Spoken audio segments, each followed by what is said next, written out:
Compte-rendu de la troisième réunion ordinaire du Conseil des ministres.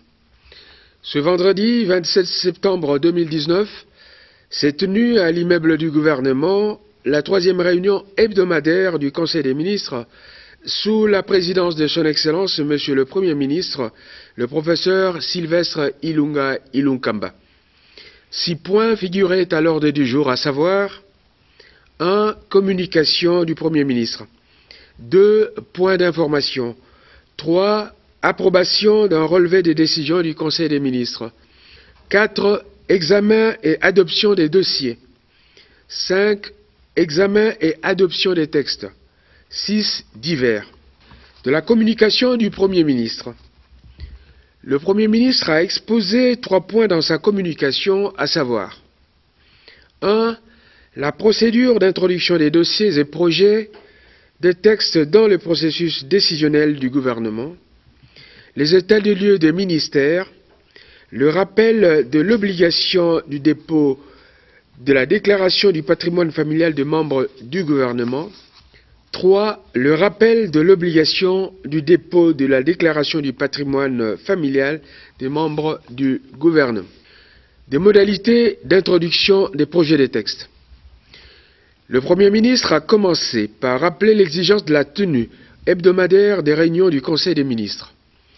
Il a insisté sur la maîtrise par les membres du gouvernement de la procédure de la saisine des instances gouvernementales et des commissions interministérielles permanentes. Des états des lieux de ministères. Le Premier ministre a rappelé l'importance des états des lieux de ministères en précisant qu'il s'agit des dossiers prioritaires qui constituent des actions importantes à mener dans le cadre de l'application du programme gouvernemental sur lequel le gouvernement a été investi. L'urgence de l'examen de ces dossiers prioritaires en ce moment est dictée par l'opportunité qu'offre cette période d'élaboration du budget 2020 d'en prendre en compte les éléments essentiels. S'agissant de la déclaration du patrimoine familial des membres du gouvernement, le Premier ministre a rappelé aux membres du gouvernement l'obligation constitutionnelle de déposer sans délai leur déclaration auprès de la Cour constitutionnelle, étant entendu que le délai butoir est fixé, conformément à la Constitution, au 6 octobre 2019. Des points d'information de l'État et de l'administration du territoire. Le vice-premier ministre, ministre de l'Intérieur, Sécurité et Affaires coutumières, a fait la communication sur l'État et l'administration du territoire comme suit. 1. Situation générale du pays. De manière générale, un calme relatif règne sur toute l'étendue du territoire national. Il y a lieu de noter, cependant, que dans le nord-est, des groupes armés étrangers et locaux continuent d'endeuiller des familles. Mais de manière particulière, on peut relever les faits suivants. 1. S'agissant de l'état de la population. Dans l'ensemble, on continue à enregistrer des réactions favorables à la suite de la décision de la gratuité de l'enseignement de base. Par ailleurs, des réactions positives ont été également observées en ce qui concerne la percée diplomatique du chef de l'État, spécialement au cours de son périple euro-américain. Du fonctionnement des institutions provinciales.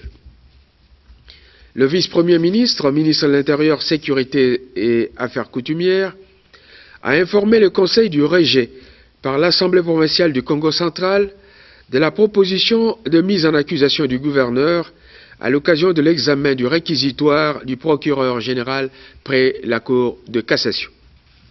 Cette décision a provoqué çà et là des manifestations ou des réactions d'approbation ou d'indignation dans cette province. La situation est actuellement calme sur toute l'étendue de la province. Au plan sécuritaire, on notera dans la province de l'Ituri que l'offensive des FARDC contre des miliciens du groupe Codeco dans la localité Tacha, groupement Ladejo, collectivité Walendu Piti, cela a provoqué 7 morts plusieurs blessés et capturés du côté ennemi. En province du Nord Kivu, on notera des affrontements le 25 septembre dans la chefferie de Bachali, au Massissi, entre Mai Mai NDC Renové et la coalition FDLR Garouza Nyatura. Bilan 5 morts, plusieurs blessés, des femmes violées. Dans la province du Maniema, les FRDC ont lancé une mise en garde sévère au Mai Mai Malaika qui menace d'attaquer la cité de Salamabila. De plus en plus de combattants se rendent aux autorités. C'est ainsi que le gouverneur de la province sollicite des moyens pour leur encadrement avant leur réintégration au sein des FRDC. Au plan judiciaire et criminalité, le ministre de l'Intérieur a souligné les faits suivants. Des bandits habillés en tenue FRDC ont tué un nommé Kelly dans la commune de Mongafula, quartier Kingatoko, et blessé par balle M. Eli Kaboke dans sa résidence située au quartier Mitendi. Des enquêtes sont en cours pour retrouver ces bandits. Des patrouilles de police sont à pied d'œuvre dans ces quartiers. Concernant les conflits intercommunautaires, dans la province du Kasaï oriental, on note un risque d'embrasement à Chilembe, secteur Baluba-Lubilanji, dans le territoire de Katanda, réveillant un vieux conflit foncier entre les Benamwemba et les Benakapuya, et ce, à la suite de la désignation d'un interlocuteur coutumier du groupe d'investisseurs canadiens impliqué dans la relance de la MIBA et l'implantation des usines de fabrication de tôle et de ciment. Il est proposé de privilégier le dialogue et l'envoi d'une mission pour préparer une table ronde à ce sujet. Province de Mai-Ndombe. On notera la persistance des tensions entre les communautés Batende et Banunu dans le territoire de Yumbi. Ce conflit s'est exacerbé à la suite des accusations proférées par les Batende contre un administrateur du territoire militaire qui favoriserait les Banunu, au sein desquels il aurait pris une femme et l'avoir épousée. La hiérarchie militaire se propose de retirer les contingents des FRDC déployés à Yumbi et laisser la place à la police nationale qui devrait assurer la tâche du maintien de l'ordre public. En ce qui concerne la situation aux frontières, à la frontière RDC-Angola, on a noté la poursuite des mouvements de retour en RDC de compatriotes expulsés ou retournés volontaires de l'Angola via le Kasaï, le Congo central, le Kasaï central et le Lualaba. À ce jour, près de 35 633 compatriotes ont regagné le pays. Au plan social, dans la province de Lualaba, on notera l'effondrement du pont Bundoué sur la rivière Lualaba à la suite du passage d'un camion surchargé et le bilan est d'un mort. On s'attend à un risque de pénurie de produits vivriers, à une rupture de trafic routier et à une hausse des prix des denrées alimentaires de première nécessité. Évolution de la grève à la Congolaise des voies maritimes, CVM en sigle. On aura noté la suspension pour une durée d'une semaine de la grève des travailleurs à Boma à la suite des négociations entre l'employeur et l'intersyndicale.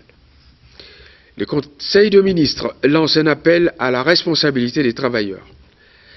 Il recommande instamment la poursuite par l'employeur des négociations avec ces derniers en vue d'un aboutissement heureux du conflit.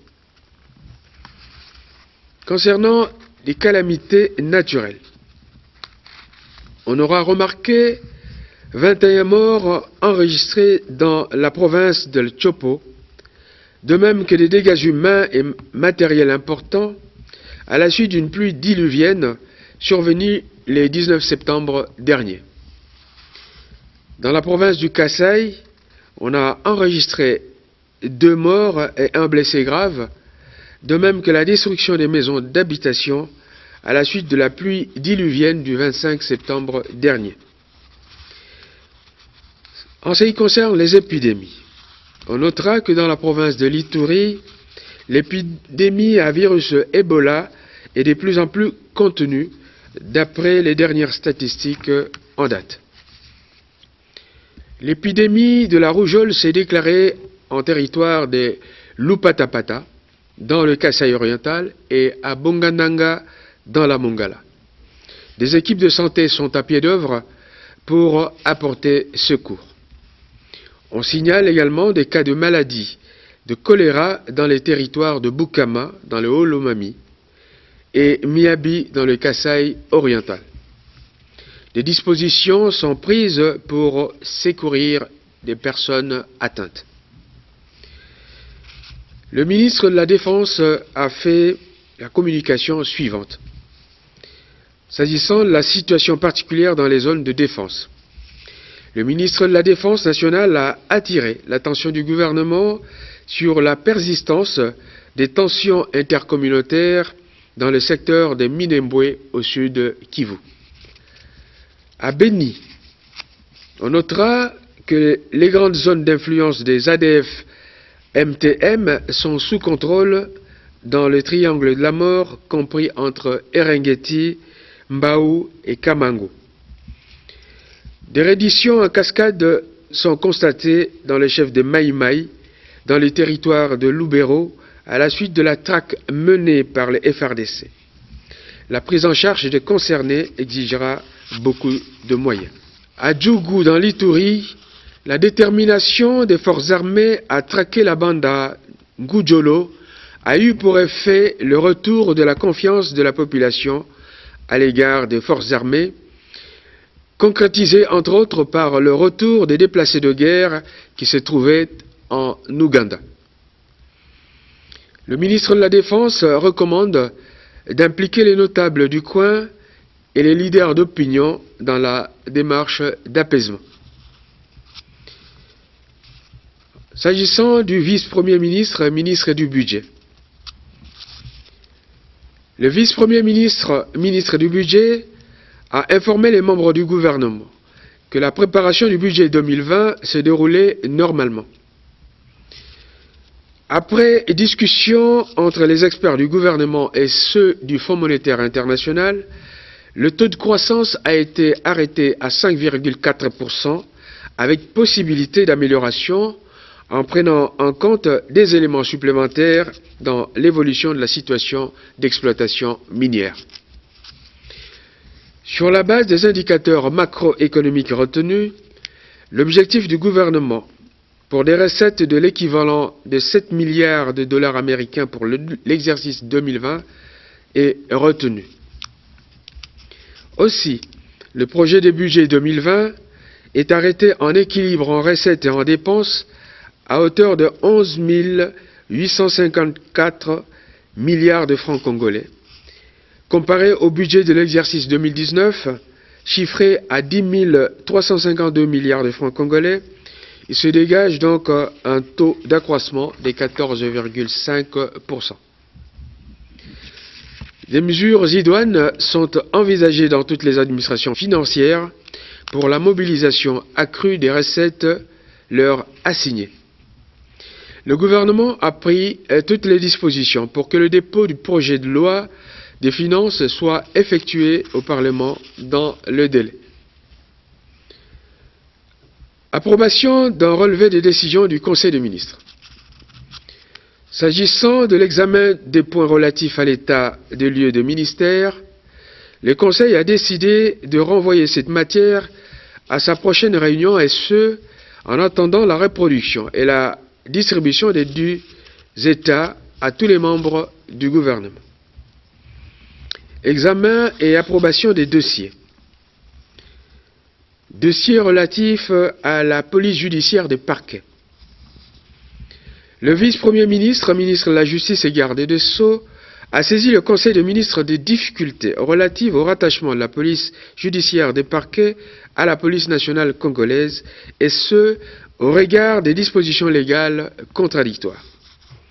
Il a sollicité et obtenu du Conseil des ministres le renvoi à une commission ad hoc de cette problématique avant sa discussion. Situation à la Congolaise des voies maritimes CVM. Le ministre d'État, ministre des Hydrocarbures, ainsi que le ministre des Transports et Voies des Communications ont exposé tour à tour sur la problématique de la grève des travailleurs de la Congolaise des voies maritimes, dont l'issue a été abordée auparavant au plan social de points d'information. S'agissant des ministères sectoriels, l'examen de ce point a été renvoyé à la prochaine réunion du Conseil des ministres. 5. Examen et adoption des textes. Le Conseil des ministres a examiné les projets d'ordonnance ci-après. 1. Projet d'ordonnance portant approbation de l'accord de don numéro D4390-ZR conclu entre la République démocratique du Congo et l'Association internationale de développement au titre de projet multisectoriel de nutrition et de santé pour un montant de 250 millions de dollars américains. 2. Projet d'ordonnance portant approbation de l'accord de don numéro TFA 9954 conclu entre la République démocratique du Congo et l'Association internationale de développement au titre de projet multisectoriel de nutrition et de santé pour un montant de 10 millions de dollars américains. 3. Projet d'ordonnance portant approbation de l'accord de don numéro TFA 9933 conclu entre la République démocratique du Congo et l'Association internationale de développement au titre de projet de gestion améliorée de paysages forestiers pour un montant de 6 210 046 dollars américains. Le Conseil des ministres a également examiné les textes de projet de loi de ratification ci-après. Projet de loi autorisant la ratification de l'accord de financement du crédit numéro 6287-ZR du 21 septembre 2018, conclu entre la République démocratique du Congo et l'Association internationale de développement au titre de projet d'appui au développement des micro, petites et moyennes entreprises pour un montant de 100 millions de dollars américains. Projet de loi autorisant la ratification de l'accord de financement du crédit numéro 6441-ZR du 20 juin 2019, conclu entre la République démocratique du Congo et l'Association internationale de développement au titre de projet multisectoriel de nutrition et de santé pour un montant de 250 millions de dollars américains. Projet de loi autorisant la ratification de l'accord de prêt numéro 5900 15 000 25 51 du 13 juin 2019, conclu entre la République démocratique du Congo et la Banque africaine de développement BAD au titre du projet d'appui au bien-être alternatif des enfants et jeunes impliqués dans la chaîne d'approvisionnement du cobalt pour un montant de 45 millions de dollars américains. Projet de loi autorisant la ratification de l'accord de prêt conclu le 13 juin 2019 entre la République démocratique du Congo et la Banque africaine de développement BAD au titre de projet d'appui au développement des chaînes de valeurs agricoles dans les provinces de la RDC en sigle PADCA-6P, et ce pour un montant de 28 millions de dollars américains. Après débats et délibérations, tous les textes ont été adoptés. Ainsi, les projets d'ordonnance seront transmis au président de la République, tandis que les projets de loi de ratification seront transmis au Parlement. Divers. Concernant ce point, on a noté l'intervention du ministre des classes moyennes, de petites et moyennes entreprises Artisanat, qui a informé les conseils du lancement officiel et solennel des activités de l'ARSP, Autorité de régulation de la sous-traitance dans le secteur privé. Ce sera le vendredi 4 octobre 2019, sous la présidence de Son Excellence Monsieur le Premier ministre et le haut patronage de Son Excellence Monsieur le Président de la République. Commencé à 13h25, la réunion s'est terminée vers 17h30.